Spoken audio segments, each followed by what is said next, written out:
दोपहर के तकरीबन 11:30 बजे हुए थे। एक बुजुर्ग व्यक्ति अपने हाथों में टिफिन लेकर एक कंपनी के गेट पर पहुंचता है, लेकिन तभी उसे बाहर रोक दिया जाता है क्योंकि कंपनी के अंदर फिलहाल चेयरमैन साहब हैं और वह कंपनी का निरीक्षण कर रहे हैं। इसके बाद वह बुजुर्ग व्यक्ति कंपनी के बाहर ही एक पत्थर पर बैठ जाता है जहां पर पेड़ की थोड़ी सी छांव आ रही थी और वहीं पर वेट करने लगता है कि कब उसे अंदर जाने दिया जाएगा और वह अपने बेटे का खाना उस तक पहुंचा पाएगा। लेकिन थोड़ी देर में जो चेयरमैन साहब होते हैं वो निरीक्षण करते हुए कंपनी की उस जगह पर आ जाते हैं जहां पर उसका मेन गेट होता है और वहां पर कुछ वर्करों के साथ इधर उधर देखने लगते हैं। लेकिन तभी उनकी नजर उस व्यक्ति पर पड़ती है जो कि बाहर बैठा हुआ था पत्थर पे, और उसके बाद वह गार्ड से पूछने लगता है कि ये बुजुर्ग व्यक्ति कौन है। तो इसके बाद गार्ड कहने लगता है कि हमारी कंपनी के एक एम्प्लॉय का पिता है और उनके लिए खाना लेकर आया है। जिस एम्प्लॉय का वो पिता था वो उन्हीं के साथ डोल रहा था और इसके बाद जो चेयरमैन साहब होते हैं उसे अंदर बुलाने के लिए कह देते हैं। जो गार्ड होता है वह उस बुजुर्ग व्यक्ति के पास जाता है और जैसे वो गार्ड के बुलाने पर चेयरमैन साहब के पास आते हैं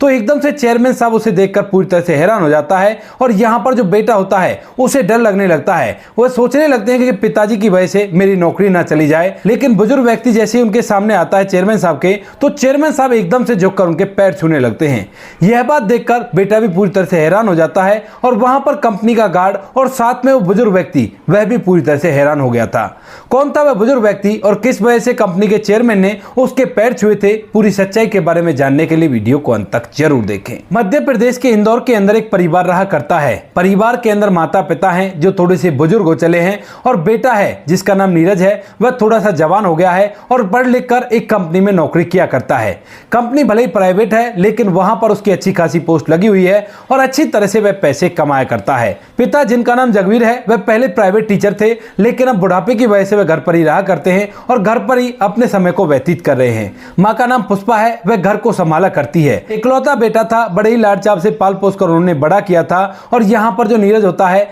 वह भी लाड चाव की वजह से थोड़ा सा बिगड़ गया था, यानी कि वह अपने माता पिता से कभी भी सीधे मुंह बात नहीं किया करता है। हालांकि वह उनके बातों को माना करता है क्योंकि अभी उसका घर चलाने के लिए कोई भी नहीं है, लेकिन वह काफी ज्यादा बुरी तरह से अपने पिता से बात किया करता है और बार बार कहा करता है कि आपने मेरे लिए किया ही क्या है। क्योंकि यहाँ पर यह परिवार एक पुराने से घर के अंदर रहा करता था जो कि किराए का घर था। पिछले 20 साल से वो लगातार इसी घर के अंदर रह रहे हैं और इसके अलावा उनके पास और कुछ भी नहीं है। पिता ने जब तक पैसा कमाया था, जब तक अपने पैसों से इस घर का गुजारा किया था और अब ये जिम्मेवारी बच्चे के कंधे पर आ गई थी। पिता घर के अंदर रहा करते थे और यहाँ पर माँ घर को देखा करती थी। माता पिता को ये बात बुरी तो बड़ी ही लगती है, लेकिन इकलौता बेटा था तो वह उसकी बातों को सहन कर जाते हैं और चुपचाप घर के अंदर रहा करते हैं। बेटा कोई भी मौका नहीं छोड़ता है जिस मौके पर अपने माता पिता को कुछ भी ना सुनाए वह तो बार बार उन्हें सुना दिया करता। कहा करता कि देखो पड़ोस के व्यक्तियों को देखो, वो लोग भी तो तरक्की कर चुके हैं, उनके पिता अच्छा खासा बिजनेस किया करते हैं और आप इस पढ़ाई लिखाई को छोड़कर बिजनेस ही कर लेते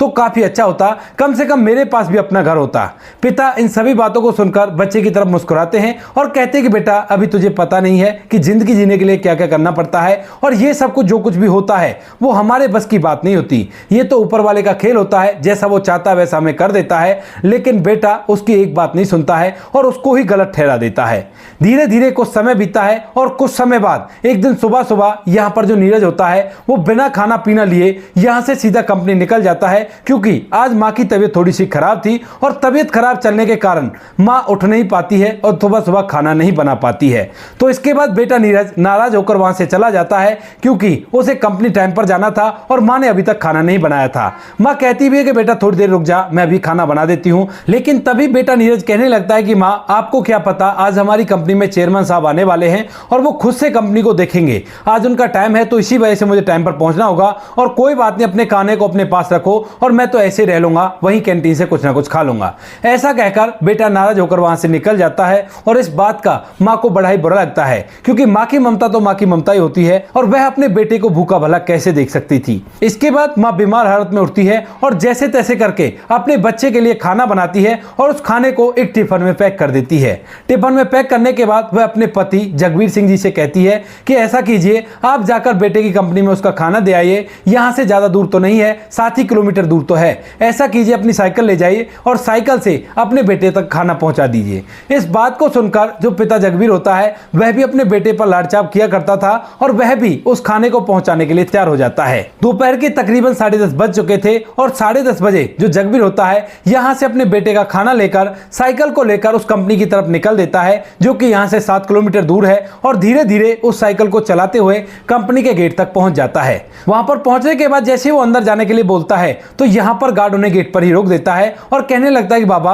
अभी तो यहाँ पर चेयरमैन साहब निरीक्षण करने के लिए आए हैं, तो आप ऐसा करो बाहर ही बैठ जाओ और थोड़ी देर में वो जाने वाले हैं, तो उसके बाद अंदर चला जाना, वरना कहीं उनको कोई बात बुरी लग जाए और आपके बेटे की नौकरी पर बनाए। जब पिता ये बात सुनता है तो वह भी इस बात से डर जाता है कि अगर उसकी वजह से उसकी बेटे की नौकरी को कुछ हो गया तो बहुत ही गलत रहेगा। और इसी बात को सुनकर यहाँ पर जो पिता जगवीर होते हैं वह वहीं पर गेट के बाहर एक पत्थर रखा हुआ था, उस पत्थर पर बैठ जाते हैं, जिस पत्थर के ऊपर से छांव आ रही थी कंपनी के अंदर लगे हुए पेड़ की। गार्ड अपने काम में व्यस्त था और यहाँ पर जो चेयरमैन साहब होते हैं वह अपनी कंपनी का निरीक्षण कर रहे थे और इधर उधर से सब जगह से उसे देख रहे थे, यानी कि आज वह अच्छी तरह से कंपनी की जांच पड़ताल कर रहे हैं कि कहीं पर किसी मरम्मत की जरूरत तो नहीं है, किसी काम में कोई ढील तो नहीं है। और जब वह इस चीज को देख रहे थे तो उनके साथ कंपनी के जो बड़े बड़े अधिकारी थे वो सभी चल रहे थे, क्योंकि यहाँ पर चेयरमैन साहब की बात थी और चेयरमैन साहब के आगे पीछे तो उनको घूमना ही पड़ेगा। साथ में उनका बेटा नीरज भी था जो कि चेयरमैन साहब के साथ साथ चल रहा था। और जैसे चेयरमैन साहब घूमते घूमते उस जगह पर आते हैं जहां कंपनी का मेन गेट है, और वहां पर कुछ खाली एरिया था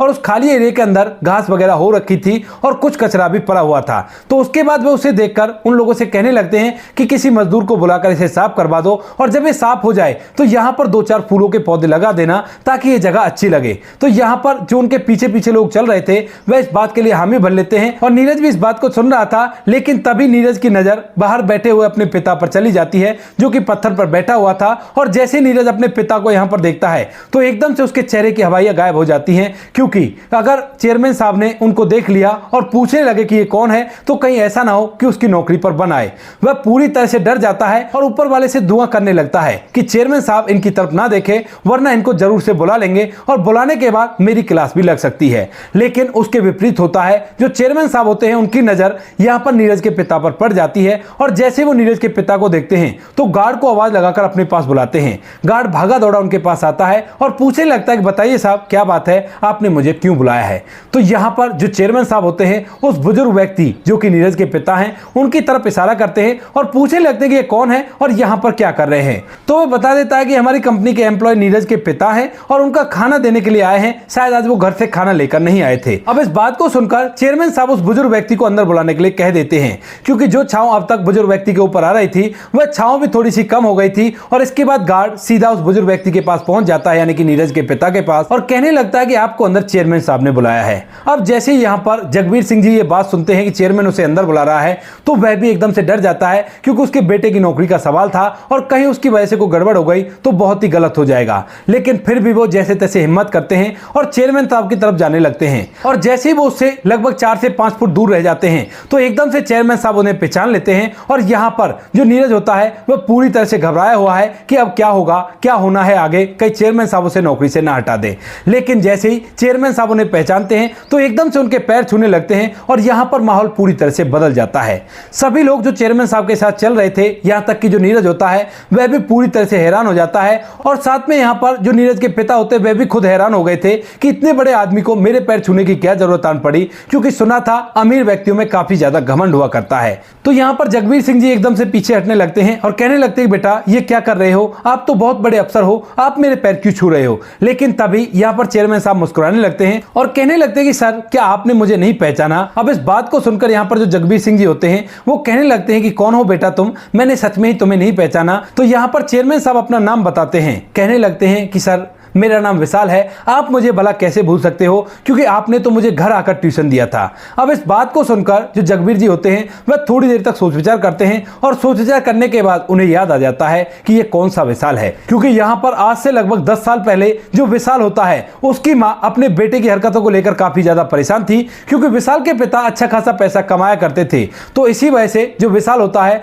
वह पढ़ाई लिखाई पर बिल्कुल भी ध्यान नहीं देता है और इधर उधर शैतानियां किया करता था। तभी विशाल की माँ को जगवीर जी के बारे में पता चलता है कि बहुत अच्छा ट्यूशन पढ़ाया करते हैं और उनके पढ़े हुए बच्चे पूरी तरह से सुधर जाते हैं और पढ़ाई उन्हें अच्छी लगा करती है। तो इसी वजह से विशाल की माँ उनके पास आती है और कहने लगती है कि सर आपकी बड़ी मेहरबानी होगी अगर आप मेरे बच्चे को ट्यूशन पढ़ा दो तो। लेकिन यहाँ पर जो जगबीर जी होते हैं उनके घर में इतनी जगह नहीं थी कि वह बच्चों को घर में ट्यूशन दे सके और इसी वजह से वो मना करने लगते हैं। अब जो विशाल की माँ होती है उसके पास अच्छा खासा बंगला था, तो वो कहने लगती है कि अगर आपको परेशानी ना हो तो आप मेरे घर आकर मेरे बच्चे को पढ़ा दो, क्योंकि लाड चाप की वजह से वो काफी ज्यादा बिगड़ गया है और मैंने सुना है कि आपके पढ़ाए हुए बच्चे पढ़ाई बहुत अच्छी तरह से किया करते हैं और अगर मेरा बच्चा पढ़ लिख जाएगा तो ये बड़ा ही अच्छा होगा। इस बात को सुनकर जो जगबीर जी होते हैं वह मना नहीं कर पाते और उसके बाद एक निश्चित समय बांध लेते हैं जिस टाइम पर वह सीधा विशाल के घर आया करते और वहां पर विशाल को ट्यूशन दिया करते। स्टार्टिंग में जो विशाल होता है वह पढ़ाई लिखाई पर बहुत कम ध्यान देता है, लेकिन यहां पर जगबीर जी का जो पढ़ाने का तरीका था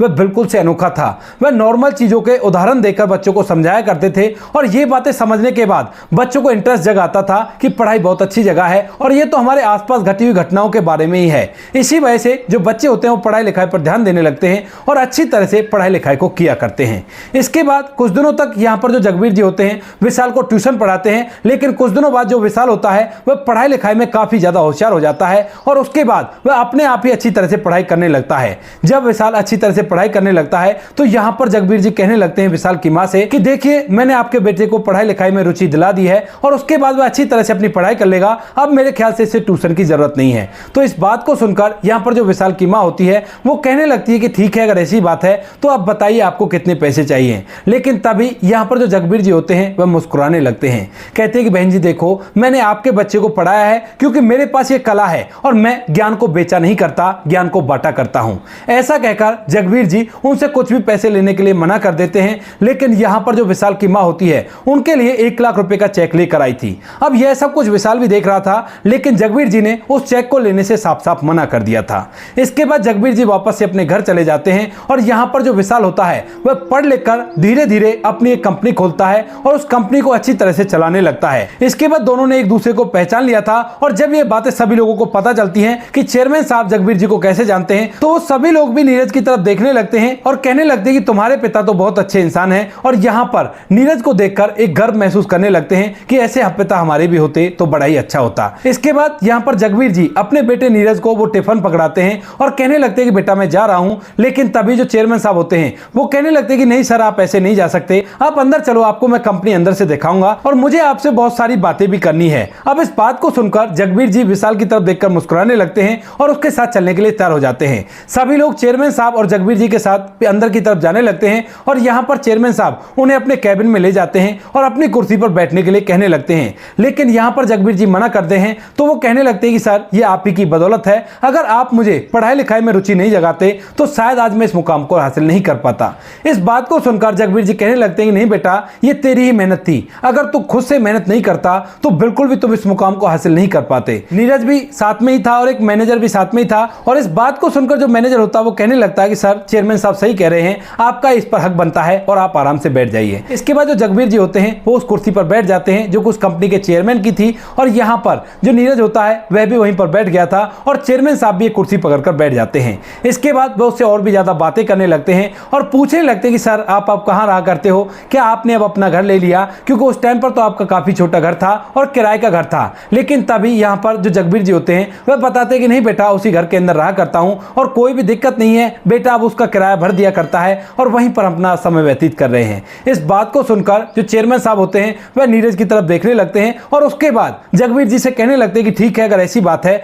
तो मैं आपको कुछ देना चाहता हूं। तो उसके बाद जगबीर जी कहने लगते हैं कि नहीं बेटा किसी भी चीज को देने की जरूरत नहीं है, मैं तो ऐसे ठीक हूं। लेकिन उसके बावजूद भी यहाँ पर जो चेयरमैन साहब होते हैं वह अपनी एक ड्रॉअर खोलते हैं जिस ड्रॉअर के अंदर उनकी कुछ ऐसी प्रॉपर्टी थी जो उन्हें खरीदने और बेचने के लिए रख रखी थी और उनमें से एक मकान के कागज वह अपने टीचर के सामने कर देता है और कहता है कि ये लीजिए सर, ये आपकी गुरुदक्षिणा है जो आपने मुझे पढ़ा लिखा कर इस काबिल बना दिया और आपको ये रखना ही होगा। लेकिन यहाँ पर जगबीर जी साफ साफ मना कर देते हैं और कहते हैं कि बेटा मैंने उस दिन भी नहीं लिया था और उस दिन भी मैं यही कह रहा था और आज भी यही बात है, मैं ज्ञान बांटा करता हूं ना कि उसे बेचा करता। अगर आज तुमसे मैंने ये चीज ले ली तो उसके बाद यही बात हो जाएगी कि मैंने अपने ज्ञान को बेच दिया है। इस बात को कहकर जगबीर जी मना कर देते हैं, लेकिन यहां पर चेयरमैन साहब ठान चुके थे कि किसी ना किसी तरह से इनको कुछ ना कुछ देना है क्योंकि इन्होंने मेरी बहुत बड़ी मदद की है। इसके बाद कुछ और इधर उधर की बातें करते हैं, लेकिन तभी जो जगबीर सिंह जी होते हैं वो कहने लगते हैं कि ठीक है बेटा मैं चलता हूं, मैंने अपने बेटे को खाना दे दिया है तो मुझे अब घर जाना चाहिए। तभी जो चेयरमैन साहब होते हैं वो कहने लगते हैं कि आप किससे जाओगे, तो वो कहते हैं कि मैं साइकिल से जाऊंगा।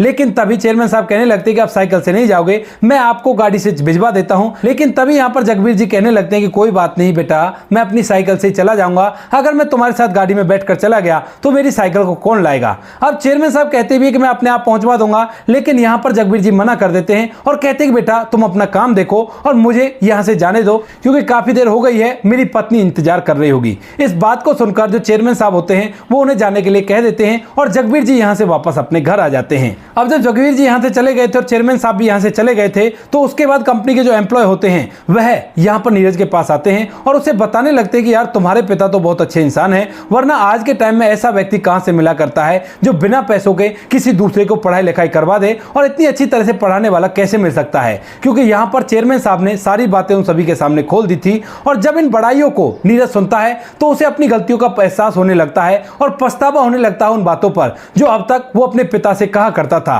क्योंकि जब भी कभी उसके पिता से कोई बात हो जाया करती तो वो कहने लगा करता कि आपने मेरे लिए किया ही क्या है, पड़ोस के व्यक्ति को देखो, उसने अपने बेटे को बिजनेस बनाकर दे दिया और वह आराम से अपनी जिंदगी को एंजॉय कर रहा है, लेकिन आपने मेरी जिंदगी पूरी तरह से तबाह कर दी और दूसरों को पढ़ाने लिखाने में अपनी जिंदगी व्यतीत कर दी। आज तक भी हम लोग किराए के घर में रहा करते हैं और इन सभी बातों को सोच सोचकर नीरज को बहुत ज्यादा गिलानी होती है और वह काफी ज्यादा शर्मिंदा होता है। धीरे धीरे शाम हो जाती है और शाम के समय आज जैसे नीरज अपने घर जाता है तो वहां पर पिता रोज की तरह एक जगह पर बैठे हुए थे और टीवी के अंदर कुछ देख रहे थे। लेकिन जैसे ही आज नीरज जाता है तो जाते ही एकदम से नीरज को जब अपना पिता दिखाई देता है तो नीरज की आंखों में आंसू आ जाते हैं और वह उनके पास जाकर उनके पैर पकड़कर फूट फूट कर रो रो कर उनसे माफी मांगने लगता है। जब यह बात नीरज का पिता देखता है, नीरज की मां देखती है, तो वो लोग बड़े ही हैरान होते हैं और सोचने लगते हैं कि बेटे को आज ऐसा क्या हो गया जो हमसे माफी मांग रहा है। तो पिता उसको उठाता और कहने लगता है बेटा क्या हुआ, तुम इस तरह से क्यों कर रहे हो। तो यहां पर नीरज कहता है कि पिताजी मुझे माफ कर दो, मैं आज तक आपको नाकामयाब आदमी ही समझता रहा, लेकिन मुझे नहीं पता था कि आपने क्या क्या किया है और आपकी भलाई के किस्से मुझे आज इतने दिनों बाद सुनने को मिले हैं। इसके बाद पिता मुस्कुराता है और कहता है कि बेटा कोई बात नहीं, मैं तुमसे कहां कह रहा हूं,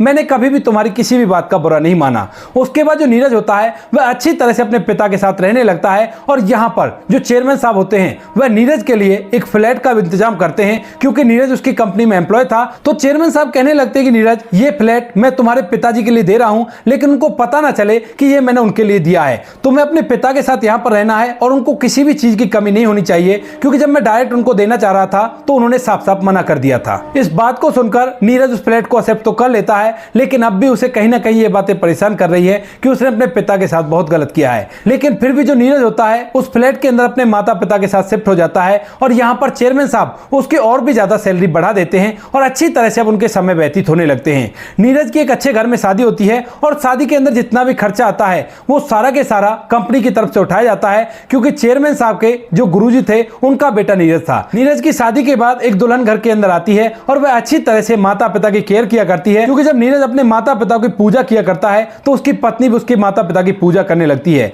चेयरमैन साहब कभी कभी नीरज के पिता से मिलने के लिए आया करते हैं और यहां पर धीरे धीरे वह नीरज को बहुत बड़ी पोस्ट उस कंपनी के अंदर दे देते हैं और अच्छा खासा वो पैसा आज के टाइम में कमा रहा है। तो दोस्तों ये थी आज की कहानी, आपको जैसी भी लगी कमेंट सेक्शन में बता देना। वीडियो अगर अच्छी लगी तो वीडियो को लाइक और चैनल को सब्सक्राइब जरूर करें ताकि हमें थोड़ा सा हौसला मिल सके आप लोगों के लिए ऐसे अच्छे वीडियो बनाने के लिए। इन कहानियों को सुनाने का उद्देश्य किसी को परेशान करना बिल्कुल भी नहीं है। ये कहानी आपको इसलिए सुनाई जाती है ताकि आप लोग इन कहानियों में से कुछ ना कुछ सीख सको और अपने जीवन में उस चीज को अप्लाई कर सको। मिलते हैं किसी नेक्स्ट वीडियो नए टॉपिक के साथ, तब तक के लिए जय हिंद, जय भारत,